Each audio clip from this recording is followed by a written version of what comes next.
Welcome to Desert Sage Podcast. I'm your host, Greg Beffert, coming to you on the 17th of October, 2023 from June Lake Loop in the eastern side of the Sierra Mountains in Northern California. Thank you for being here. This is a beautiful time of the year to be up here. The fall colors are changing. We generally will take 395 out of the Havasu area where we live and come up through California. This time of year is just absolutely gorgeous up here. The trees, the June Lake Loop itself is incredibly beautiful. There's hardly anybody up here, and this is our favorite route. We'll stay up in a little town called Lone Pine on our way up halfway to Reno to see the kids and grandkids, and that's what this trip was about. We have grandkid number 14 on the way, and we also had 3 birthdays of grandkids. We had football games, we had barbecues, we had family dinners. It was just a great opportunity to spend time with our kids. Not all of them. Our youngest wasn't able to attend. They're in Texas right now, so shout out to them and their family. But it's a chance to get up and check in with our kids. In the last walk and talk that I did, a storm was brewing. I talked about getting yourself, getting your house in order, get yourself squared away first, get your physical house in order for this storm that's coming, this invisible and quite possibly could go kinetic war that I've been talking about over the last several walk and talks. So it's an opportunity for us to go up and talk to the kids. We feel blessed in many ways. Our kids are pretty well aware and conscious of what is occurring in the world. Surprisingly, they have a pretty good geopolitical view of what's happening, although they all, they work, they're trying to raise kids, so they barely have any time to themselves, let alone to do the type of research that Wendy and I have the time to do now that we're retired. So believe it or not, it's a great feeling when your kids will look to you, for and have questions about what's going on and our perspective. And as a parent, that means a lot to you when your kids respect your opinion and actually seek it out to get an understanding of a worldview of what's happening. So we go up and they do. Our kids are pretty well squared away in that regard. They don't have an understanding of recent events such as the Israeli-Palestine conflict that's occurring in the Middle East, and so Wendy and I spent the time to bring them up to speed on what was going on with that and the global implications of that conflict. But we also made sure that we put it in the perspective and the context of the historical aspect of that conflict and what's going on. Not just the headlines we're fed and the fact that the media is trying to say that this was an unprovoked attack on innocent Israeli civilians, and I'm not condoning what Hamas did at all. But the reality is this conflict, to put it in the proper context, goes back thousands of years, and beyond that in most recent times. The Israeli-Palestinian conflict, as far back as 1947-48, when the nation or the state of Israel was formed, was declared. And I've talked before about the Balfour Declaration and the importance of understanding the historical concept of and framework for the creation of the state of Israel as it exists now, to include the 1973 Yom Kippur, the war there, of which this current conflict was took place on the 50-year anniversary of. So there's a lot of context, a lot of things to unpack with this current conflict that exists. The problem that I have, and the reason I stepped away from social media, particularly Facebook, was the Hegelian dialectic, and I explain this in many of the presentations and methods of manipulation that I talk about. The Hegelian dialectic, problem, reaction, solution, thesis, antithesis, and synthesis. All these things are designed to polarize people. They want you to take sides, and that's all that's necessary in the Hegelian dialectic, is for one group to take sides, and that's what you see happening here. They understand that how powerful that polarization can be. They want you to pick a side in this conflict, whether it's the media reporting, of course, the Zionist-controlled media reporting on the suffering of the Israeli people, which is horrid. I don't condone any attacks on innocent civilians, women, children, any civilians at all, on either side. But it's been occurring on both sides for thousands of years. And most recently, in 2000, I think it was 2007, when there has been multitudes of Palestinians. My point is, there have been multitudes of Palestinians killed in this ongoing conflict between Palestinians and Israelis.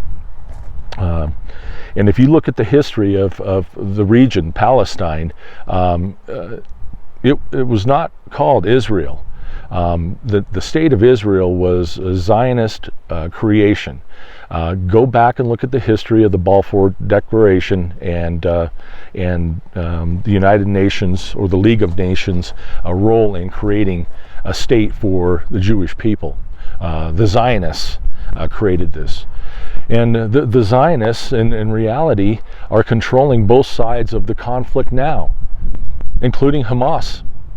And if you look at the history, the recent history, to include Netanyahu's own statements about the importance of funding Hamas, and how important that was for Israel in terms of their strategy of controlling the Gaza area and the West Bank, and separating the Palestinians, how important that was. So the same puppet masters are controlling both sides of this conflict, and they don't give a shit about Palestinians or Jews, and they don't give a shit about how many innocent civilians or children die in this conflict. That's the truth. That's the truth about the people that are truly controlling and pulling the strings of the current Middle East conflict. They're manufacturing this conflict following scripture, trying to get it to manifest into World War III, and we're there. This has been a process, just like communism has been a process. The infiltration of the United States, the destruction of our national sovereignty, and with COVID-19 in 2020, the destruction of our individual sovereignty. The 2020 election, this is all designed and has been in place. This is an overnight generic occurrence. This is manufactured. This is a manufactured crisis, just like the Israeli-Palestinian conflict is now. It's a manufactured crisis. And the reason I say that is, again, from my own direct experience. I think I mentioned in a Facebook post before that when I was working for a federally funded law enforcement training program, right after 9/11, they sent me to a terrorism school in Missouri, 2-week terrorism school. The federal government paid for it. It was put on by Israelis. One of the main instructors was Mossad. Whether former or current, I didn't ask, didn't make the distinction. The other one was Shin Bet, which is their internal security, of their physical security component of the state of Israel. And throughout this 2-week session, we had to go in St. Louis, Missouri, and we had to scout out malls. We had to look at. We went to the Arch. We went to all these critical infrastructure places throughout the city, and we were given this instruction, and it was on counterterrorism as much as it was physical security measures. But I got to talking to these guys, and at one point, and kind of in private discussions, and one of the things that really struck me and stood out about these guys, both of them, several things, but my intuition told me something wasn't right here about these two guys. And so we got to talking, and the guy from Mossad mentioned that I asked about Israel. It's a small country, and at the time I wasn't aware of the depth of our government subsidies to Israel in the billions every year to help give them weapons, to help support them, give them economic aid, all of that. So I wasn't aware of it at the time. So I was getting an education on the state of Israel. Of course, having a religious or Lutheran background, being confirmed Lutheran, I wanted to find out about our relationship with Israel, because I had been given this inclination that the Jewish people were the chosen people, and that I couldn't make the distinction between biblical Israelites and the Jewish people that now reside in the state of Israel. I didn't have that knowledge and understanding. And I asked him, I said, it's a small nation, but yet you get all this subsidies, this money from the U.S. to do this, and we mutually train each other and all these things. How do you guys, deal with it? And then obviously they got, the instructor, the Shin Bet instructor, went into detail about the physical security measurements in Jerusalem and in Israel in general. Basically, I got the impression that Gaza and that area was nothing but an open-air prison.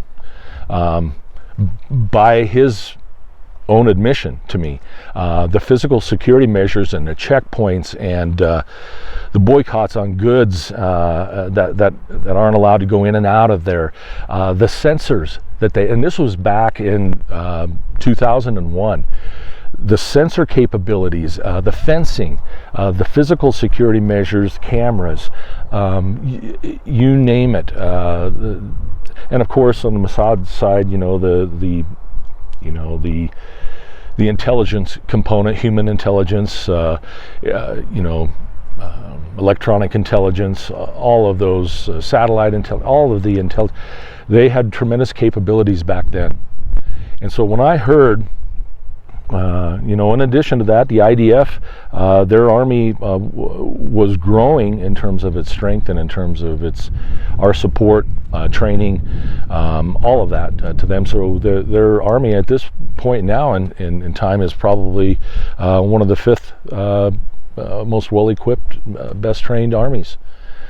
So when I heard of the current conflict and how Hamas, a group that has been supported by the Israeli government, or at least the Zionist run portion of the Israeli government, when I saw that they were allowed to penetrate at all the different locations that they did, the physical security measures that they had in place, let alone the intelligence aspect of it. They could pick up squirrels on the ground with the sensors that they have. That's the capability that they had, and for this to have happened, and to not be a failure of both Shin Bet, of the Mossad, and of the IDF simultaneously, on the anniversary of Yom Kippur. That's just too many coincidences. The probability of that all occurring at once doesn't add up at all. This event, in my mind, was allowed to occur, and I can form that opinion. I can express it, and that doesn't make me an anti-Semite, and that doesn't make me a supporter of Hamas or the organization it's become. You know, go back and look at the history of the PLO and Arafat. Do a little research. Don't take it from me. Don't listen to anything. And I've said this many, many times. Don't listen to a damn thing that I'm saying here. Go do the research on your own. Find the truth. You got to seek the truth on your own. I might be able to point you in the right direction, and that's all I'm trying to do here, is to get you, to do the research on your own. These are some conclusions that and understandings that I've come to. But what I want to caution people against is that sudden emotional reaction, that visceral reaction that people have automatically to want to take sides. My recommendation is that you don't take the middle path. Understand that, recognize the horror of what has occurred to innocent civilians in Israel. Recognize that, embrace it, and find it for the horror that it is. But at the same time, be able to look at the other side here, the other side of the conflict, and understand the history and put it in context. Look at who initiates the conflicts. Look at the state of Palestine now, and basically Israel is an apartheid state. And the Palestinian people have been suppressed, and this is basically a prisoner's revolt, if you want to look at it that way. Gaza is nothing more than an open air prison. And half of that population are children under 17. And for anybody to advocate for the IDF or the Israeli government to go in and wipe out Hamas, you're advocating for wiping out civilians, including half of the population of the several million that are there, of which are 17 and under. Is that what you're fucking advocating for? Revenge for what they've done? Put it in context, people. And I'm not advocating, for what the Palestinians have done either. I'm saying that this is a conflict that our country doesn't belong in. And for people to say that, Israel's our greatest ally, is bullshit. Bullshit. What have they done for our country? Go look at the history of what the Israeli government has done. The spying. Look at Jonathan Pollard. Look at the Levant affair. Look at the bombing of the King James Hotel. Look at the USS Liberty. Go look at history, folks. Look at the money that we give. Look at the stranglehold that AIPAC has on Congress. Look at the stranglehold. 2%, a little over 2% of the population, those that claim to be Jewish. And again, you need to understand the difference between Zionists and, religious Jews, or Orthodox, ultra-Orthodox, Sephardic, Hasidic, Ashkenazi. Because the Zionists that are running the Israeli government and the large population of the people that have been sent to Israel, Tel Aviv, particularly, go look at Tel Aviv. You want to talk about, what they have done is the Holy Land has been perverted. Go look at what goes on in Tel Aviv. Go look at what they do to Christians in Jerusalem. I've seen videos of them. People have sent and put up on the internet of them, spitting on, people. And then there is a point where they're looking at outlawing preaching Christianity on public streets. So, look, the psychopaths, these people who claim ancient bloodline lineage, at the very top of the pyramid, those families that claim ancient bloodline heritage and lineage, all the way back to the Babylonian days. That's how far back they trace it, but it goes beyond that. These people claim lineage and ancestry to the fallen angels, if you read the Bible and other religious literature. All these religions talk about the same forces and have different terms for the devil, the jinn, and other entities throughout these different cultures. And these royal, quote, predatory bloodlines is what they are.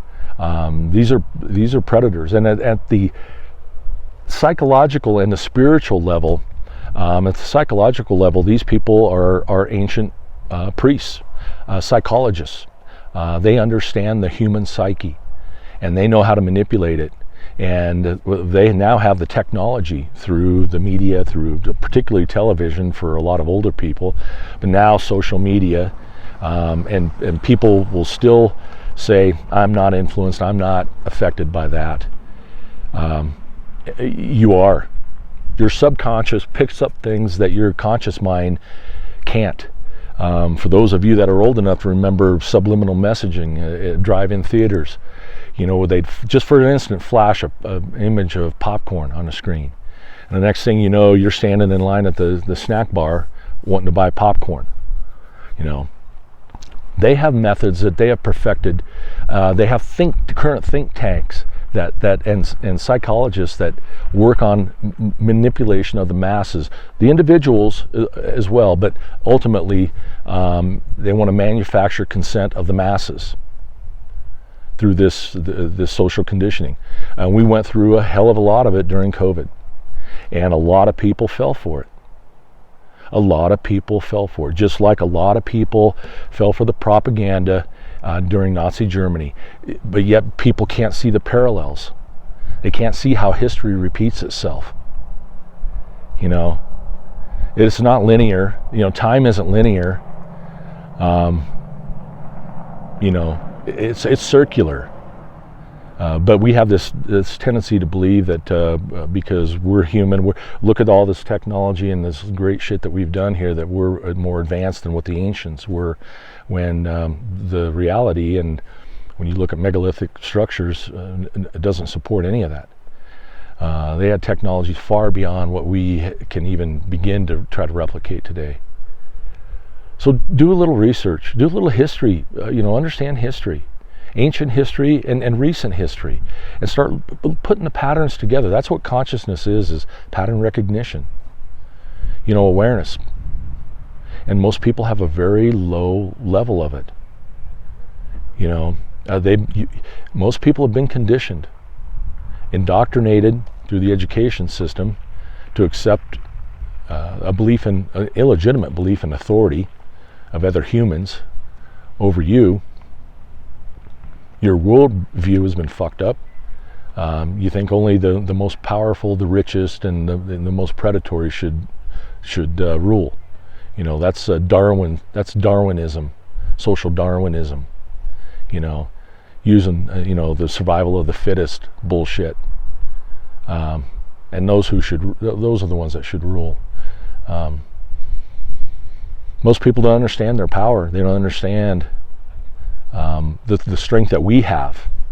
And at the local level, I've been spending a lot of time in front of the Board of Supervisors. And if you've been watching my videos, I sent them a letter letting them know in advance. I met with the sheriff, letting him know what I was going to do in advance, showed him the letter, actually met with him and his command staff, told him what I was going to be doing. And that letter's available up on DesertSagePodcast.com in my blog section. So go take a look at it. Basically, I said, everybody wants to remain silent. All these politicians and bureaucrats and corporations and healthcare professionals want to stay silent. The scientists now about the what COVID was, what they did during COVID, and the harm that they caused that they didn't want to acknowledge at the time. That cost-benefit analysis that I talked to the city council about. You're not looking at the other side. You're not looking at the harm that you're causing, psychologically, economically, physically to people by your actions. You're not measuring that. All you're doing is looking at the money, which is what the county did as well as the state did. All of these I could have been talking to any municipality or state legislator or federal legislator across the country. They all did the same thing. Stayed silent, just monkey see, monkey do, and a lot of them were complicit, and there were those that were naive, and there were those that were both. So my goal is to expose those that were complicit in violating our constitutional rights as well as natural law rights, statutory rights as well, and I spelled that out. So I'll be going in front of them and getting my 3 minutes at the call to the public for as long as it takes to help educate the people, the citizens, about the machinations of government, the lies by omission, the Delphi technique and all the other things that I talked about, exposing those supervisors and bureaucrats, whether it's the county manager or the attorney's office, who are complicit in perpetuating the COVID fraud and violating our rights by their actions and their words, which are on the public record. And two of those were former law enforcement, quote unquote professionals. And those were the first two that I said I'd be talking about. And I'm at my third, I had to have my other presentation played online, a 3-minute presentation I prepared in advance because we were obviously up in Reno at the time. So it's important to hold them accountable for what they did, and they're still perpetuating, the fraud, the lies. You walk into the county building, and right there is practice, social distancing stickers still up on the windows as you walk into that facility. We have a biological weapon masquerading as a vaccine in Mohave County, the county that I live in, and I want to know what they're, where the corrupt CDC and FDA recently approved these weapons for infants 6 years and older. So, I've got to be in front of them. I'm speaking for those kids, those infants, those small children and those that don't have the cognitive ability to make decisions like that for themselves, and whose parents are part of or were part of the COVID cult and the belief in authority and can't think for themselves or refuse to, because then that would require they'd be responsible. So I'm speaking for them as well. But my goal is to educate the citizens of Mohave County about government and the overreach, what they did, and why they don't want to talk about it now. I want their public health director, the PhD, to come out and with empirical evidence showing that these are safe if their health department is, dispensing these. Put an immediate halt to it. And the sheriff would have the authority, if there was a bioweapon in his county, he would have, and we can substantiate that, he would have the ability to go and remove it, even from private hospitals.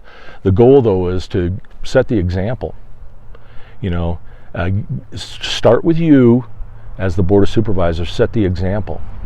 And for those that have been resistant to and have been actually pushing against our constitutional rights, including the two former law enforcement professionals, I'll be exposing them and their actions and what they did. Then I'll go down the list, because there are degrees of complicitness in this whole thing. Each supervisor has their own complicitness. The county manager and his attorney have their own. The county attorney himself has his own. So there are degrees, to include the citizens. because of their willingness to stand by and allow this to happen without standing up. And I'm particularly, again, as you know, going after first retired law enforcement military people, those that took the oath, the order followers, the former order followers. What excuse do you have for not standing up? Then I'm going after the active duty, those that are currently in law enforcement and the military. Because with the phase that we're in now with communism, we've already gone through, I said, the destabilization phase.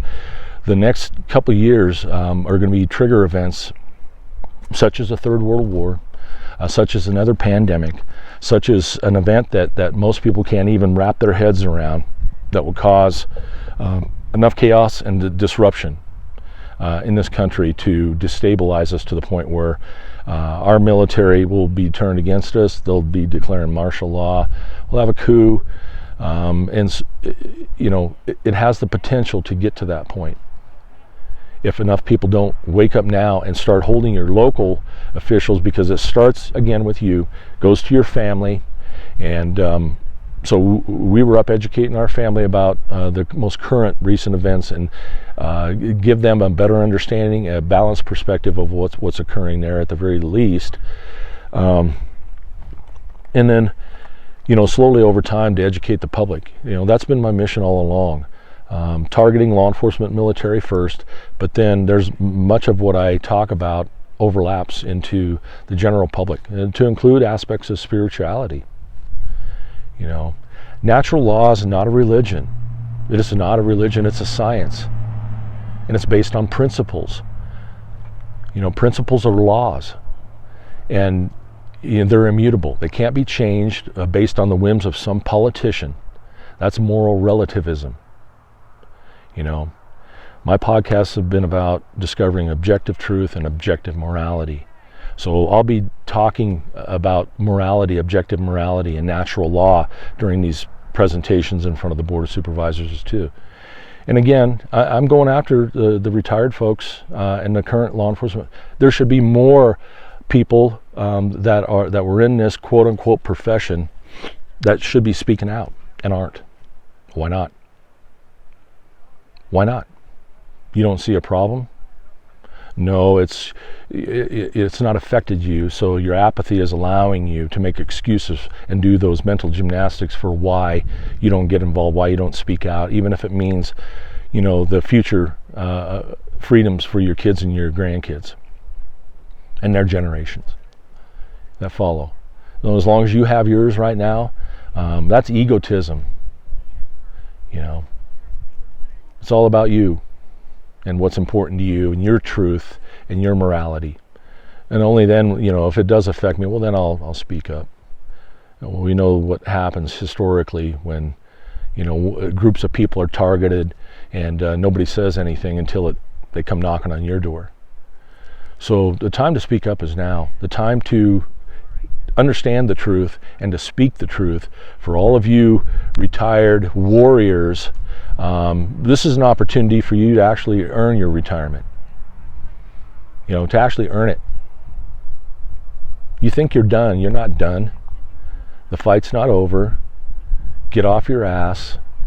And for the keyboard warriors out there that want to criticize and I'm tired of hearing them too. Get out and speak the truth in public. Quit hiding behind your pseudonyms. Chicken shits. I'm tired of people saying, well, and taking cheap shots, at you when they're not willing to get up and debate the issues.